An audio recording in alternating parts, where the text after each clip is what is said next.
নয়াদিগন্তের প্রথম পাতার খবর, চিকেন স্নেকে নিরাপত্তা জোরদার করল ভারত। প্রতিবেদনে বলা হয়, থাইল্যান্ডে অনুষ্ঠিত বিমস্টেক সম্মেলনে ভারতের প্রধানমন্ত্রী নরেন্দ্র মোদীর সফরের সময় ভারত তার কৌশলগত গুরুত্বপূর্ণ চিকেন নেক করিডরের নিরাপত্তা বাড়িয়েছে।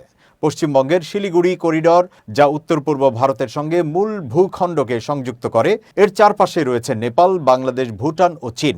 ভারত এই অঞ্চলে নিরাপত্তা জোরদারে বিভিন্ন পদক্ষেপ নিয়েছে, যেমন হাসিমারা বিমান ঘাঁটিতে রাফাল যুদ্ধ বিমান এবং মিগ মোতায়েন, ব্রাহ্মস মিসাইল রেজিমেন্ট স্থাপন, S-400 মিসাইল সিস্টেমের ব্যবস্থা এবং আকাশ প্রতিরক্ষা ব্যবস্থা জোরদার করা।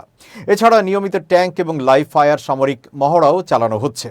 এদিকে বাংলাদেশে প্রধান উপদেষ্টা ডক্টর মোহাম্মদ ইউনূস ভারতের উত্তর পূর্বাঞ্চল নিয়ে মন্তব্য করেছেন এবং চীনের সঙ্গে বাণিজ্যিক সহযোগিতা বাড়ানোর কথা বলেন।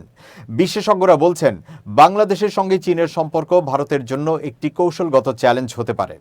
এই পরিস্থিতিতে ভারত শিলিগুড়ি করিডোর এবং উত্তরবঙ্গের নিরাপত্তা পর্যালোচনা করতে সামরিক প্রধান জেনারেল অনিল চৌহানকে পাঠায়। 2017 সালের ডোকলাম সংকটের অভিজ্ঞতা থেকে শিক্ষা নিয়ে ভারত এখন আরও শক্তিশালী প্রতিরক্ষা ব্যবস্থা গড়ে তুলেছে।